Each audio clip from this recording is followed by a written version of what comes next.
Okay, welcome. So today I want to offer some reflections about why do some political leaders, certainly in the UK, but other countries as well, seem to have such disdain for the everyday people. So, enjoy. So, I have been reading a few different books, but one of them, Jeremy Paxman's A Life in Questions, and also going through Richard Beard's Sad Little Men.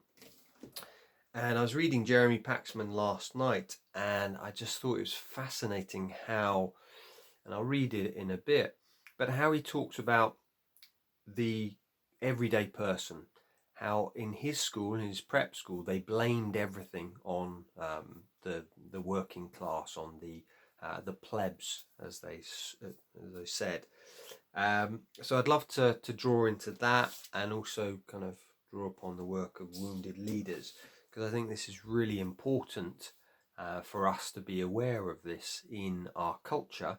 That why is it that our leaders almost hate us?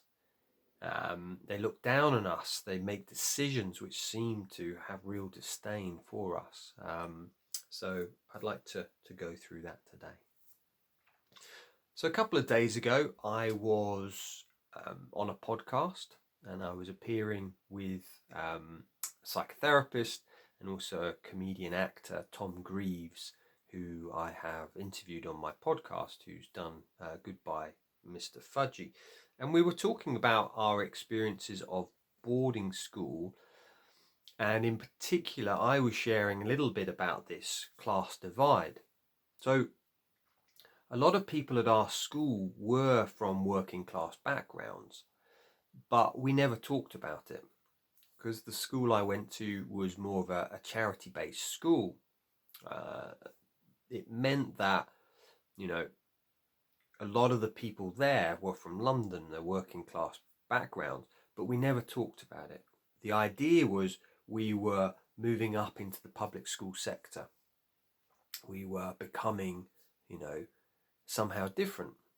We're entering a different world. And I was sharing the experience of what we would talk to and how we would speak to the servants, the people who were serving us. We used to call them bockers, which was basically a name for a slave, and sometimes we could be really rude to them. I believe I heard stories while I was there of people spitting on them, fighting, they were seen as less than. So I want to share a little bit today, a few different ideas and stories which come out of that. So he's talking about teddy boys in A Life in Question. And he's just saying, well into the 1960s, the teddy boys were blamed for anything that went wrong in the school grounds. On one occasion, I watched the headmaster's son chucking lighted matches into gorse bushes and duly setting the hills alight. When the fire brigade arrived, he explained that the inferno was the work of the Teds, who were blamed for just about everything that went wrong in the school, apart from the hit and miss teaching. So he's just talking about that, really, and he says how they have an altercation with these teddy boys. Then I've got Richard Beard in his book Sad Little Men, and he's again talking about, one of the subtitles is Better Than Common People. And he says here, he quotes George Orwell, and he says, common people seemed almost subhuman. They had coarse faces, hideous accents, and gross manners. They hated everyone who was not like themselves, and if they got half the chance, they would insult you in brutal ways. Alien, dangerous, the working class evoked an attitude of sniggering superiority punctuated by bursts of vicious hatred.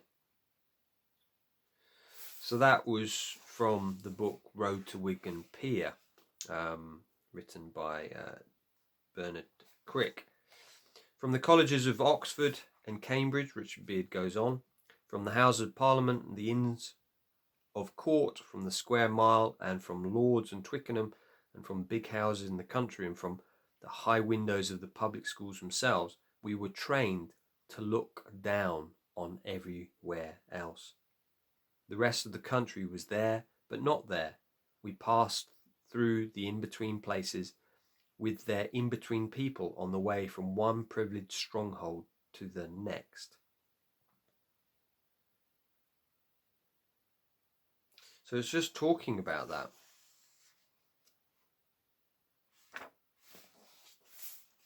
And he says towards the end of page 153, he says, everyone who was not us, a boy at a private boarding school from late 70s to the early 80s, was beneath us, including younger boarding school boys who had life so much softer than we did. Obviously, we too were a minority, but of all the minorities, we were the most important. Of course we were. We'd end up running the country. So just some kind of ideas and reflections there. I mean, this idea that common people seemed almost subhuman, and that was the sense I got when I was growing up. Richard Beard also talks about how when he goes home, he doesn't talk to the neighbours because they go to the local secondary school rather than going to private school. Same with me. I got home and I didn't talk really to anybody when I was at home. I would go off and meet friends as I got older from my boarding school, but I wouldn't talk to the people. I would kind of almost hide. I would go out during the day when I knew that if they were at school, but then come 3 o'clock I would hide in the house, and I was really frightened. Somehow saw that they were less than me. And I remember when I was probably 20, 21, 23, 24, meeting people who'd been to the local comprehensive and they'd been to university, and I was really shocked. I was like, I'd been told in my boarding school that people who went to comprehensives didn't get an education. They were stupid. And I see this is what our leaders, our political leaders have this belief. How are they meant to lead anybody if they've never actually met those people that they are leading, meaning their class? They've just been around those people from Radley, which is where Richard Beard was at, from Eton, from Harrow, from Winchester, like Rishi Sunak was at. If you've never met anyone outside of those circles, how are you meant to have empathy for them? Especially as we know that boarding school, shuts down the emotions. And as Professor Antonio Damasio says, we cannot make good we cannot make good decisions without emotional information. And I found it quite interesting. I think it was the budget when the Tory government were in the UK a few months ago. Maybe it was 6 months. Jeremy Hunt, who was privately educated, I believe he was a boarder at Charterhouse, head boy there. Instead of cutting, the money from the rich, he cuts the money from the poor. So he cuts benefits. The people on benefits are already starving, but no, we'll take more money. And it comes from this disdain, I feel, that we learn in these schools. There's somehow less than. Now, if we look at it on a psychological level, we kind of look at Nick Duffel's book, and he says, how might this, and it's talking about dissociation and projection, how might this affect the other end of society? Could it be that the British working class as an entire group have been suffering projective identification from the upper classes? Have they been standing in for the stupid, messy, incompetent children the latter wish to distance themselves from in their own collective psyche? Could this explain some of the unhappiness, the lack of self-respect, the grimness that sometimes marks the British working class as distinct from their counterparts in Europe? Could this explain the discrepancy between football's glittering Premier League full of fluent foreigners and the struggling national teams full with depressed British men? Obviously this has changed now.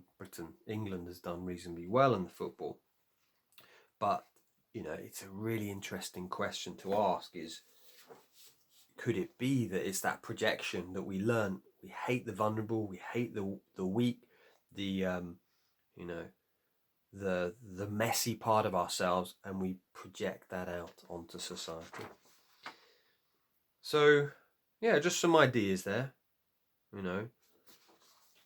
And I'd love to hear some of your stories, you know. What was it like at your school? Did you look down on the working classes? Did you look down on the servants, or the cleaners, or the kitchen porters? You know, what was it like? Because I think it's, as Suzanne Zedike, when I interviewed her, she said, we've got to start sharing our stories. So bless you. So this Friday, I don't have a podcast going live. I am interviewing Rod Boothroyd again, who's wrote the book King, Warrior, Magician, Lover. And he's also written a new book that we're going to be talking about. And then next week, I have another couple of interviews with some fascinating people. So, yeah, wishing you all well, and take care.